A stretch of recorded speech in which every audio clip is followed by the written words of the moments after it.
le recuerdo que este espacio de historia está relacionado con América en Crisis, eh, desde donde seguimos todos los sábados las coyunturas del continente, según una fórmula ya hecha. Y aquí los hemos ido acompañando Oscar de Pablo y yo en una suerte de ping-pong que eh, el, recorre América y el continente negro, eh, que pensamos que está, no que pensamos, estamos convencidos que eh, debe ser visto en cuanto a su tráfico esclavo y no solo, eh, conjuntamente, más otras cosas que ya no voy a detallar. Bien, esta vez lo haré yo solo para que Oscar tenga el pie que quiera y la próxima semana desarrolle el tema. Y me voy a centrar sobre los países de Centro y Norteamérica. Inevitablemente en estas charlas repetimos, sobre todo yo, algunas cosas, eh, bien por que se me olvidaron, bien a propósito. Y leo: al romper el alba sobre la ciudad de Guatemala, un avión C-47 volaba ruidosamente bajo desde el sur por las cercanas montañas. Todavía era temprano en la mañana del 18 de junio de 1954. Los rayos del sol aparecían débiles en el este. El tiempo era fresco y brumoso. El avión llevaba un curso directo hacia la capital dormida. Al llegar a las afueras, abruptamente descendió de su trayectoria de vuelo hacia el centro de la capital, en donde se levantaba el majestuoso Palacio Nacional. Bajó en picada sobre la plaza frente al palacio y entonces viró de nuevo hacia arriba, arrojando repentinamente miles de pequeñas hojas al aire. Viró y se apresuró fuera de la ciudad, desapareciendo por el horizonte. Las hojas se agitaron en el aire y gradualmente flotaron hacia abajo, donde las tomaron los transeúntes. Las notas impresas con letras grandes portaban una insolente demanda. El presidente Jacobo Arbenz debía renunciar inmediatamente. Advertían además que el poderoso avión podía regresar esta tarde y volar el principal arsenal de la ciudad para asegurar la partida rápida de Arbenz. Si no ha renunciado para entonces, decían, las hojas estaban firmadas por Fuerzas Nacionales de Liberación. Aquello era un membrete. Aquello era obra de la Agencia Central de Inteligencia, CIA, por sus siglas en inglés. Esa cita viene de una realmente extraordinaria crónica hecha por dos estadounidenses justamente, que se llama Fruta Amarga. La hacía en Guatemala, publicado por Siglo XXI.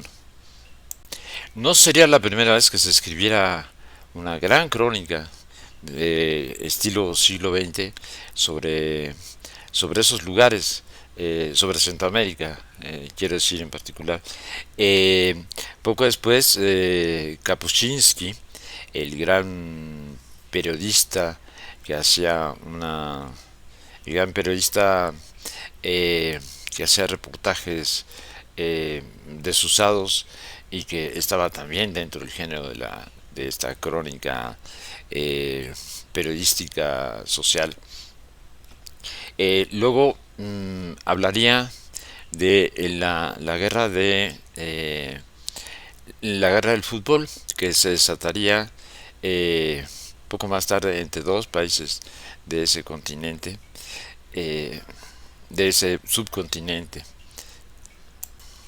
El gobierno de Jacobo Arbenz en Guatemala significó un momento de optimismo en el continente en general, en Latinoamérica cuando menos. Eh, Recordemos que el Che Guevara intentó llegar, o llegó, ya no recuerdo bien, a, a esa Guatemala en su largo viaje desde su país, que culminaría en Cuba. Y fue justamente lo que lo que hicieron, eh, lo que hizo el imperio allí. eh, una de las cosas que, bueno, terminaría por decidirlo a dar cuanto se necesitara, ¿no? Porque la infamia era demasiada infamia. Eh, con ello, los Estados Unidos inauguraban una de varias etapas que habían comenzado a fines del siglo XIX respecto a Centroamérica, eh, que era una región a la cual no habían hecho caso prácticamente antes de esos años 1890, porque tenían dos cuestiones, ¿no? Eh, que, que dirimir antes. La primera era tomar los 2 millones de kilómetros cuadrados que habían apetecido de México para tener así un territorio de 6 millones de kilómetros cuadrados que se extendía entre los dos grandes continentes y tenía los puertos de mar más a propósito. Y después de eso tuvo que enfrentarse a sí misma en la guerra de secesión, que ya Oscar aclaró. No es una guerra en la que en principio el tema de la liberación de la población afrodescendiente contara. Era un problema, esa guerra de secesión, que era inevitable, que era un problema de confrontación entre dos sistemas productivos irreconciliables, que habían corrido paralelos, pero que para ese momento resultaban irreconciliables. Digamos que había quedado el sur esclavista de los grandes monocultivos, había quedado atrás ya el servicio que le había dado al norte, ya no podía sostenerse, exigía cada vez tierras y más tierras y más tierras, que se agotaba, mientras el norte había dado ya el salto directamente hacia la revolución industrial. Vuelvo sobre Centroamérica, pues eh, como sabemos formaba parte del área mesoamericana, de la civilización mesoamericana, que se extendía desde, digamos, el norte de Panamá hasta muy adentro por los Estados Unidos, sobre todo en ambas costas, en la costa atlántica principalmente, pero también en la costa pacífica. Guatemala, a la que nos hemos referido, eh, o la zona maya, para decirlo con más precisión, que abarcaba el sureste mexicano y Guatemala, buena parte de Guatemala, habían producido cosas más que interesantes durante los siglos coloniales y otro momento que ahora halagaré. Es decir, allí se habían escrito tanto el Chilam Balam como el Popol Vuh, son dos libros extraordinarios, como eh, la, la, las, la idea que tenemos de que no puede haber memoria sino impresa es falsa.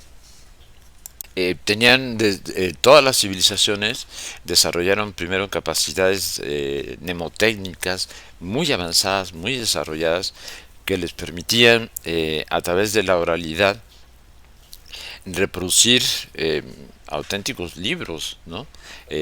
Muy complejas. Y en el caso del Popol Vuh y del Chilam Balam fue así, es decir, terminada la conquista, las poblaciones mayas por distintas vías en cada uno de los casos eh, construyeron las élites de esos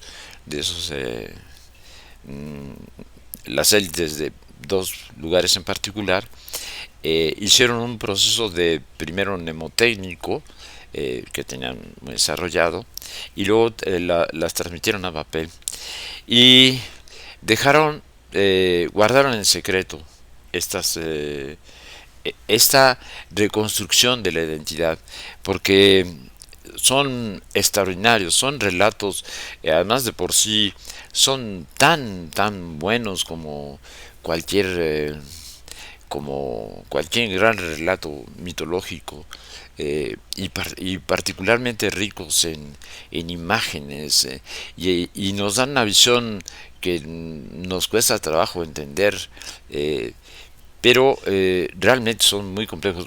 Hay que leerlos de veras, particularmente, bueno, el Popol Vuh, pero creo que en términos de la riqueza del lenguaje, de las figuras, de las imágenes, merece la pena el Chilam Balam.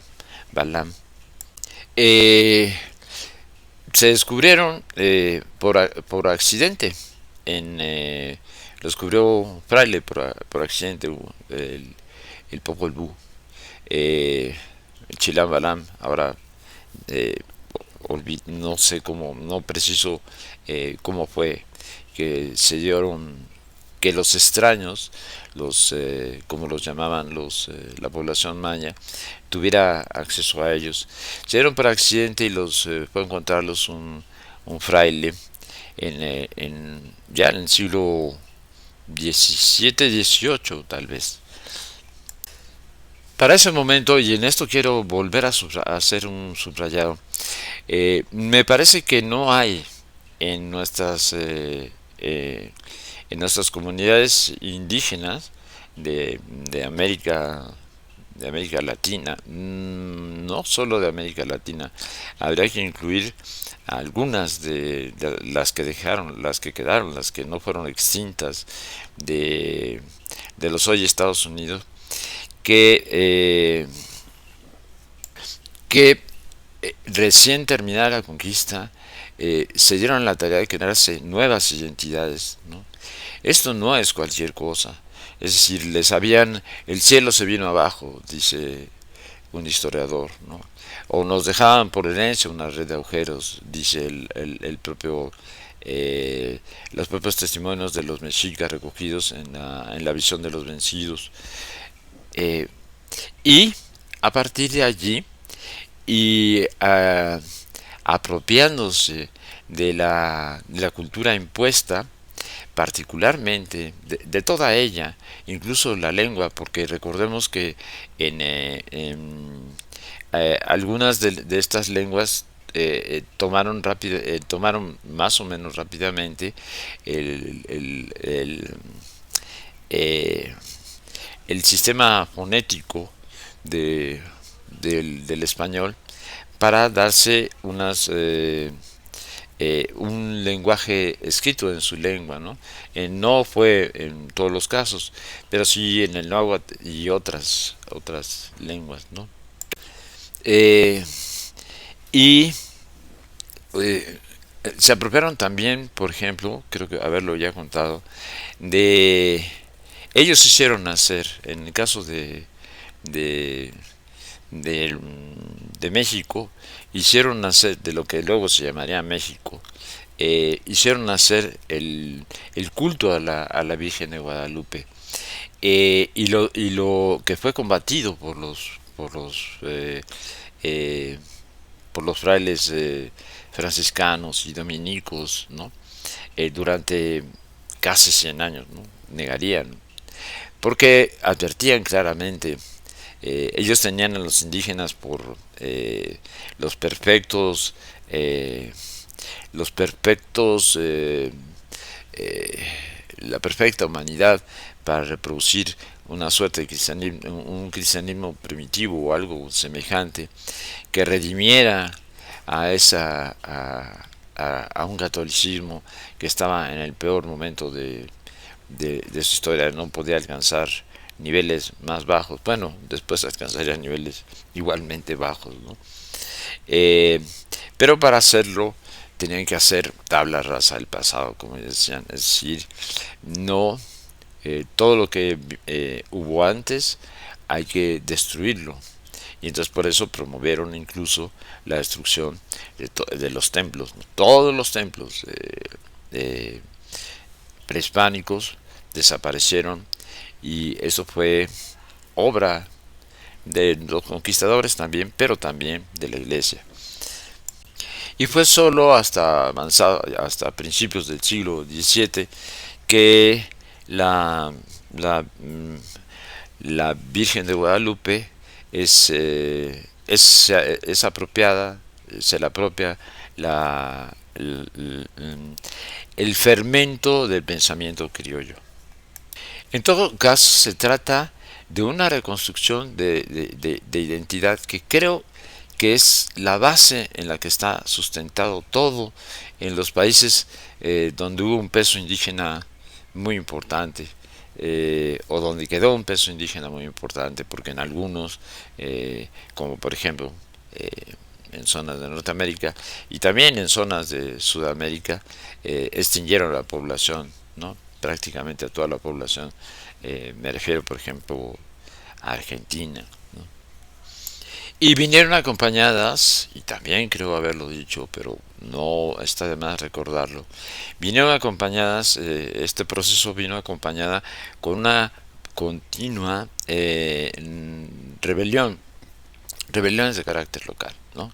Pero que fueron continuas, y que para el siglo, justamente para este siglo en que tienen conocimiento la colonia, el virreinato, tiene conocimiento de la existencia de esos dos libros, el Popol Vuh y el Chilam Balam. eh, para ese momento alcanzan un nivel de, de hartazgo, eh, que va a llevar justamente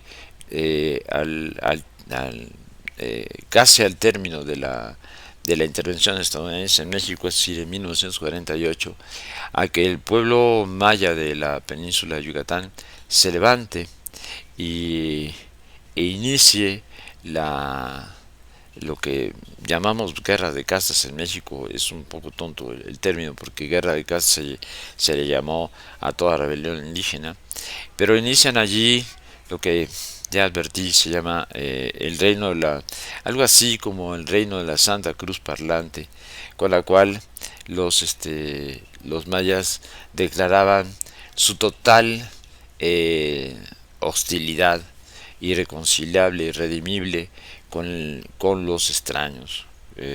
Y los extraños eran, eh, para entonces, ya los llamados mexicanos, o quienes eran llamados mexicanos aunque no tuvieran conciencia de ello, empezando desde luego por la casta divina yucateca, la luego llamada casta divina yucateca, quien por cierto, por esa misma época, solicitaba, es decir, durante la intervención, propia intervención estadounidense, solicitó a Estados Unidos la anexión, ni más ni menos. Tenía grandes confrontaciones con el centro del país, y era el único lugar donde existía propiamente una burguesía nacional, ¿no? A partir de la explotación del Nequén, de grandes campos de monocultivo, de una fibra, de un agave, cuya fibra era de donde se extraía el material para la construcción, para contener las placas de algodón. Y en ese momento estamos en el pleno auge de la industria algodonera en el mundo, y de la lana también, que son las que están impulsando a la industria. Fundamentalmente llevan un buen rato, ¿no? Desde los orígenes de la revolución industrial y del capitalismo. Esta rebelión, bueno, no me referiré más a ella, quiero decir que tiene como antecedente, y también creo que la cité, el levantamiento de Jacinto, dirigido por Jacinto Canec, 100 años antes, más o menos en la misma zona. Eh, ¿Hay algo semejante en Norteamérica, pues, con las comunidades indígenas de Norteamérica, en mayor o menor medida influidas por el... No en mayor o menor medida, ya claro. Parecía haber una, sobre todo en la parte media y este de, de los hoy Estados Unidos, eh, dos continentes, ¿no? El de el que tenía el que conocía la agricultura, el cultivo de los cestos, digo yo, es decir, el que tenía una cultura de carácter sedentario o sedimentario, y las que nacían más allá del Mississippi, en lo que estas otras llamaban las tierras eh, de eh, las lóbregas tierras al oeste, ¿no? Es decir, eran dos universos. Él rápidamente, con cierta rapidez, a pesar de los acuerdos que llegaron con ellas, los conquistadores ingleses eh, extinguieron muy rápido, terminaron reduciendo a esas comunidades del este, digamos al este del Mississippi, las terminaron convirtiendo en reservas, ¿no? O sea, no dejaron nada de ellas en una estara de infamia terrible, eh, en la que podemos encontrar momentos demenciales, porque no fueron, al principio no fueron solo ingleses, sino, bueno, aparte franceses que tuvieron presencia allí durante un cierto tiempo en la Luisiana, ustedes recordarán. Sino también de holandeses, ¿no? Y se repartía, por ejemplo, whisky deliberadamente envenenado. O sea, aquello no tuvo medida. Eh, los holandeses, por cierto, ya habrá que preguntarse por qué, y los belgas se significarían luego en el África negra por por su brutalidad. En cambio, las poblaciones de la zona al oeste del Mississippi, de esta zona de la zona de sombras que llevaban las otras culturas, eh, fundamentalmente nómadas, aunque no solo nómadas, pero bueno, fundamentalmente nómadas, habían resistido, o sea, no habían sufrido el impacto y habían podido y pudieron, en cuanto este se empezó a producir por tras tras de que la colonización eh, eh, de los de los colonos ingleses transpuso las rocallosas, y habían dado una batalla, dieron una batalla en regla, ¿no? Si ustedes recuerdan, ¿no? Se apropiaron o sea, no conocían los caballos, pero se volvieron los caballos que salvajes o que tomaron a los blancos, los dominaron como ninguno, ¿no? Como ninguno, esas poblaciones.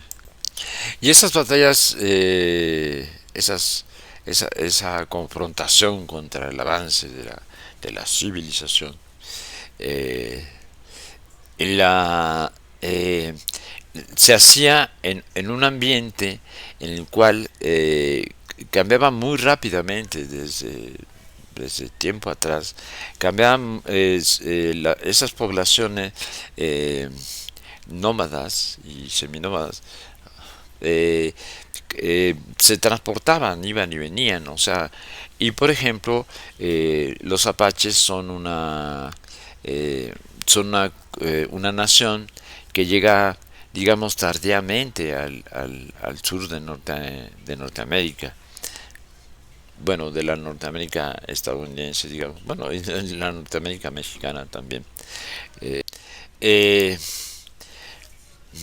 Perdónenme, no sé qué tanto he repetido esto, pero esta es una cita de un trabajo exhaustivo y muy eh, y muy completo, o sea, muy completo, exhaustivo y agudo, sobre la política estadounidense para, para Centroamérica, que inicia, ya quedamos, a fines del siglo XIX. En los años 80, la crisis en América Central fue el principio del conflicto regional. Aquí ya estamos hablando, perdón, doy un salto hacia los años 80, y si tenemos ese periodo en que el gobierno de Arbenz señala una especie de impulso, de esperanza, de reconstitución y de la zona, de, de conquista de la autonomía, de, de progreso, en fin. Para los años 80, la crisis en América Central fue el principal conflicto regional en el hemisferio occidental, y su extensión geográfica y política fue más allá de los países del Istmo, involucrando crecientemente al conjunto de las relaciones hemisféricas. De esta forma, durante las administraciones Carter, Reagan y los años iniciales de Bush, el issue centroamericano ocupó el lugar central de las relaciones entre Estados Unidos y América. Es decir, no eh, son una zona preferencial junto con las Antillas, y en particularmente ya para ese momento con Cuba y Puerto Rico, que no han alcanzado su independencia eh, por una serie de razones. Oscar ya se refirió a ellas en parte en el programa pasado. ¿Qué lugar ocupa México en este proceso? Bien, recordemos que esta era la colonia más rica y poblada, se convirtió en la colonia más rica y poblada, es decir, el virreinato más rico y poblado de América. Eh, y con la toma de los 2 millones de kilómetros cuadrados en 1846-48 que hacen los Estados Unidos, eh, tienen suficiente, como hemos dicho, y van a tener, ahora bien, aclaro allí, van a tener eh, en principio un no tan cómodo vecino, ¿sí? Quiero decir, ya adelanté en una charla que di por allí, que me parece que siguiendo una consigna en un momento tardío de la intervención de Melchor Ocampo para la formación de guerrilla, los Estados Unidos realmente se estaban metiendo en un problema. Y se estaban metiendo en un problema porque habían cometido el error en la segunda etapa de la guerra, por un aventurero ligado a un gobierno, al gobierno de Polk, que podríamos comparar de alguna manera, no comparar, pero decir, había un tipo desquiciado ahí. Polk era, pues de alguna manera, un Trump, ¿no? Del siglo XIX, que hizo, eh, hizo esa invasión a pesar del acuerdo que habían tomado las naciones, los dos partidos estadounidenses, de no intervenir. Él intervino y cometió el segundo pecado al permitirle a su asesor Scott que entrara por el corazón de México. Eso lo metía en un problema, a pesar de que no perdió ninguna gran batalla.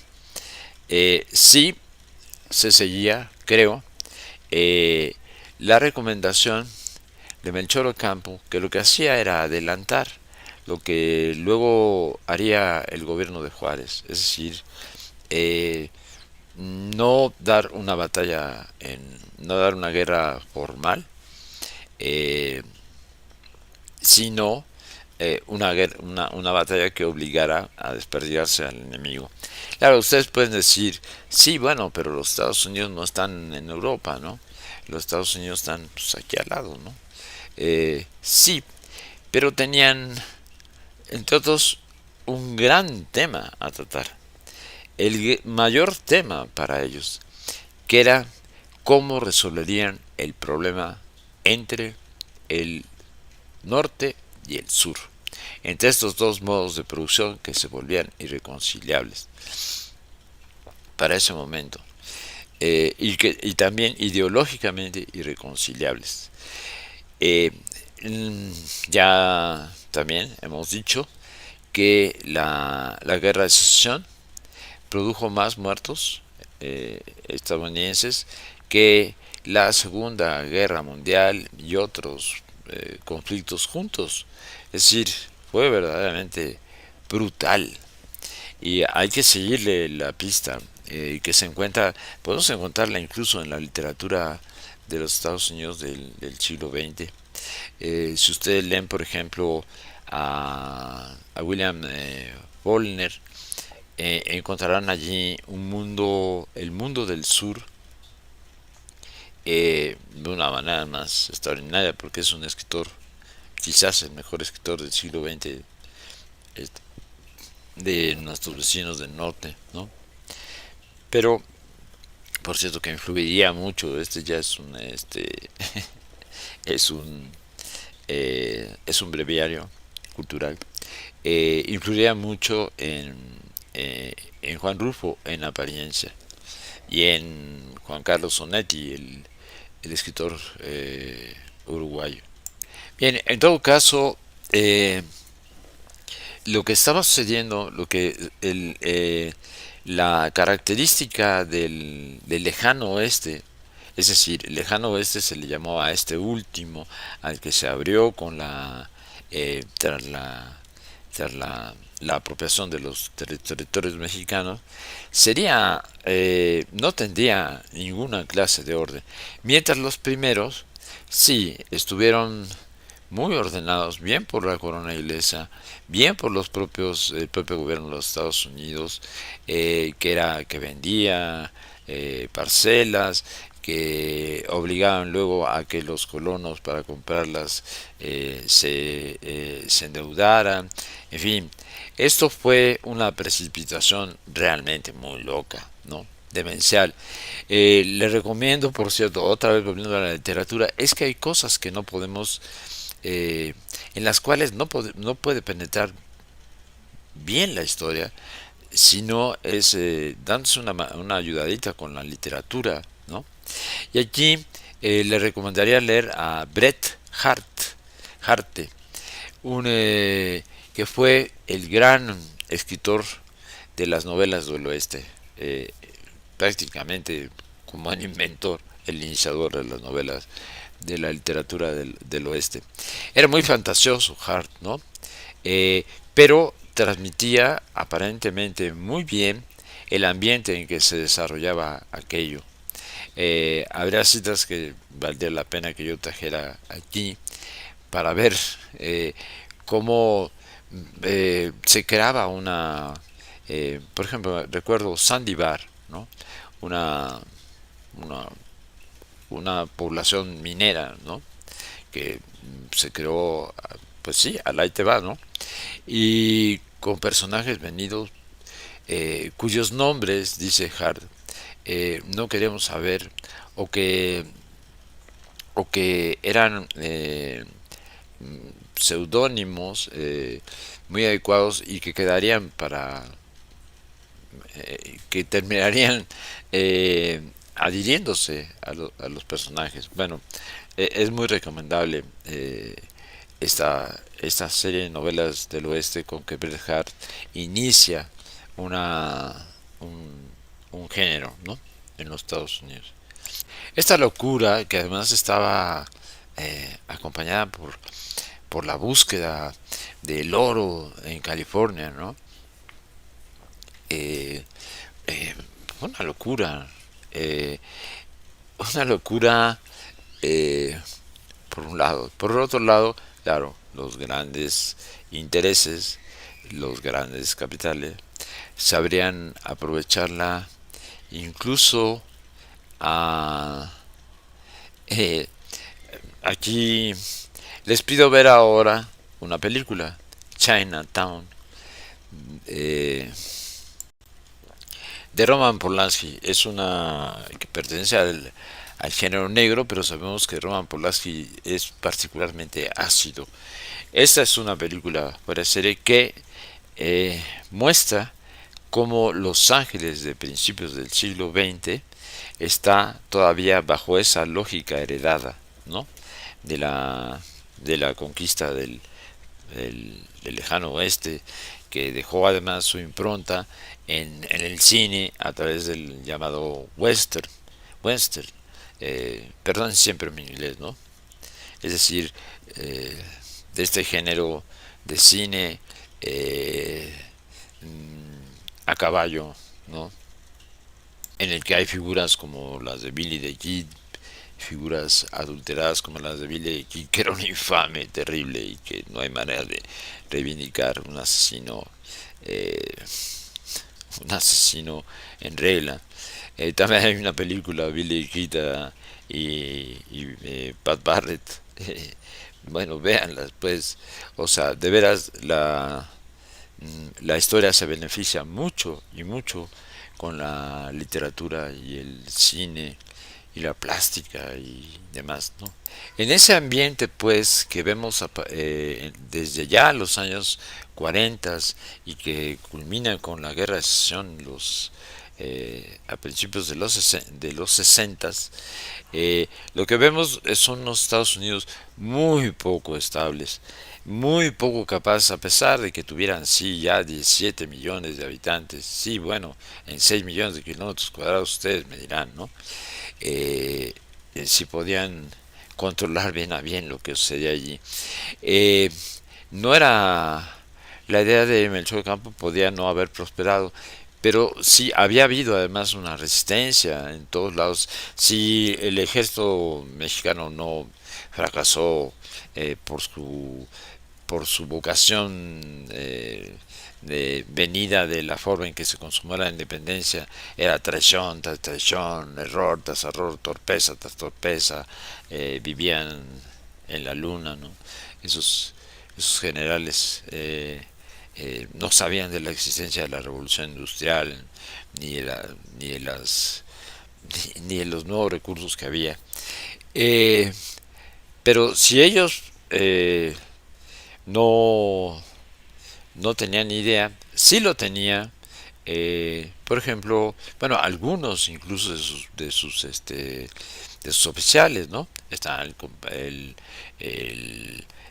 Lucas Valderas, está el general Chicotenca, está el general León. Estoy hablando de personajes que fueron, que se la rifaron durante la batalla de Chapultepec, ahora por recordar, o al general Anaya, que sería vicepresidente inmediatamente y que en ese momento se encargó del puente de Churubusco.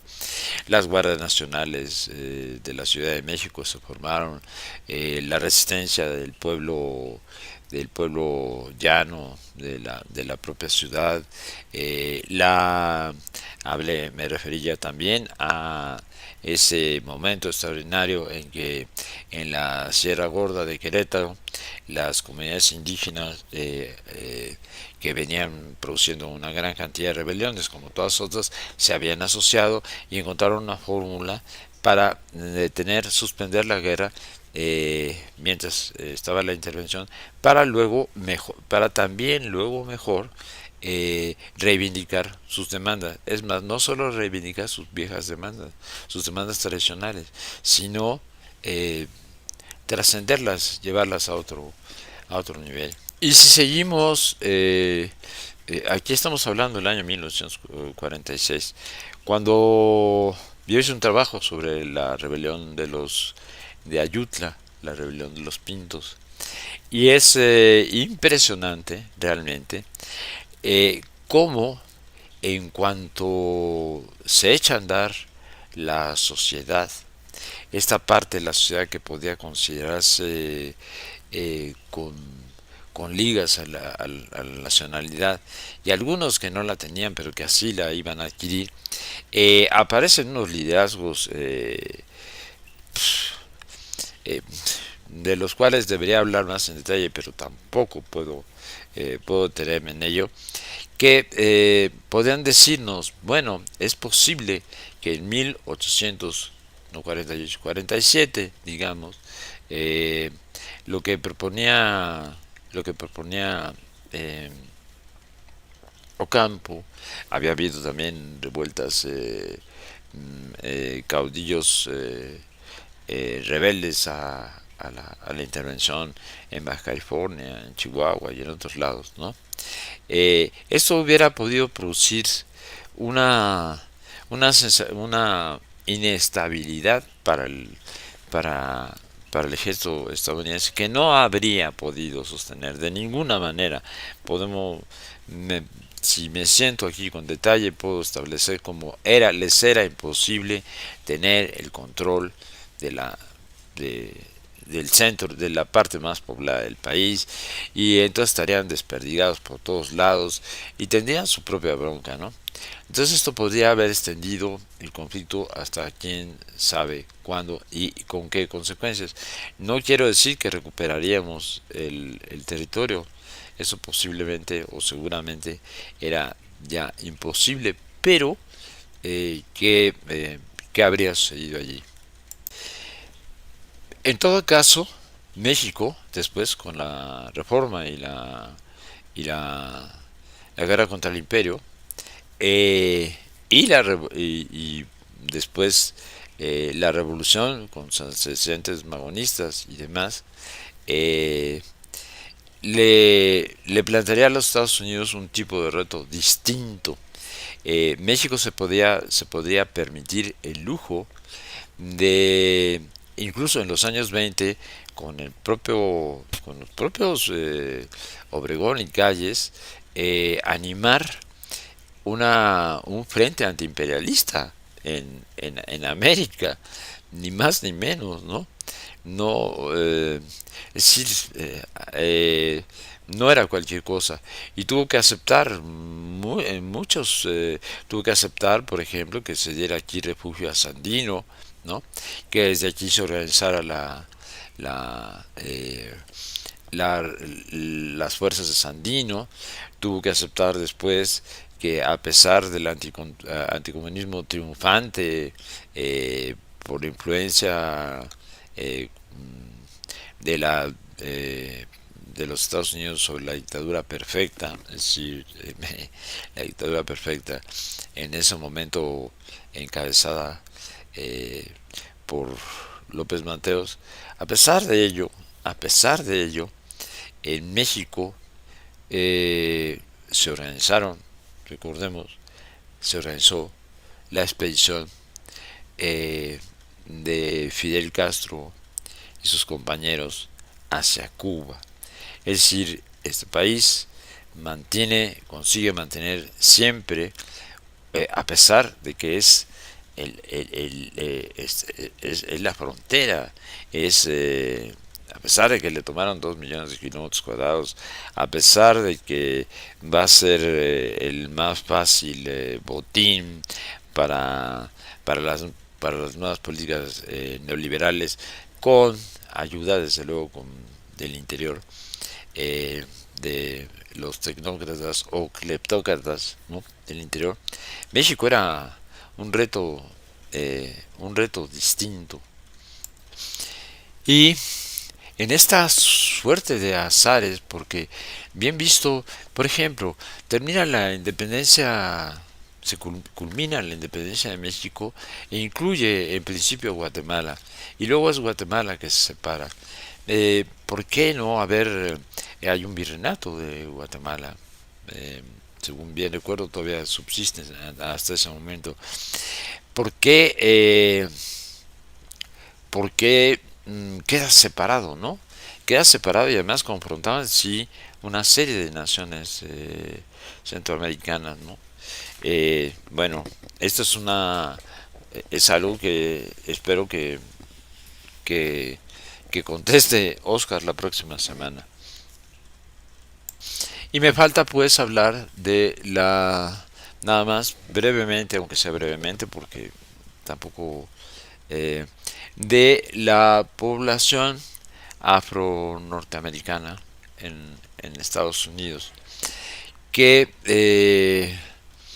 es, mm, es muy tardía su mm, eh,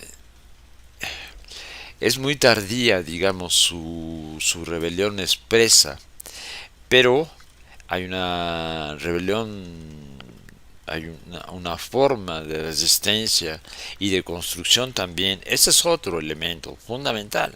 O sea, si hablamos de la reconstrucción de las identidades indígenas, ¿no? Tras la conquista, pues pensemos en lo que debió haber sido la reconstrucción de las identidades de la población afro, afrodescendiente, ¿no? Y particularmente en este caso de los Estados Unidos. Eh, no es cualquier cosa, porque aparte, como ya vimos, eh, los, eh, estos esclavos, hombres y mujeres traídos de la negritud, venían de una multitud diversa de pueblos, ¿no? De hablas, incluso de tradiciones, digamos, civilizatorias, eh, por decirlas así. Es decir, encontramos un oriente, un oriente africano, eh, del África negra, distinto al occidente del África negra, distinto al centro sur, ¿no? Eh, Cómo todo esto tenía que, cómo fue ese proceso, ese riquísimo proceso en que esa variedad de etnias, de hablas, de tradiciones, ¿no? Eh, fueron dándose a sí mismas que, sobre todo, antes que nada, una cultura que podemos tal vez seguir a través de sus formas musicales. El poder, el poder realmente de de las sociedades africanas, su fuerza, quiero decir, no su poder, su fuerza, su impronta, eh, pues está canija, ¿no? Veremos, finalmente triunfa, digamos, en el mundo entero con la cultura rock, ¿no? Es decir, ahí está, ¿no? ¿Quiénes son originariamente, aunque ciertamente el folk jugaba un papel allí, pero es sobre todo el blues, el jazz y las otras formas musicales que hoy conquistaron al mundo? Bueno, ya, ahora sí, Paro y Oscar, usted tiene la semana que viene la responsabilidad.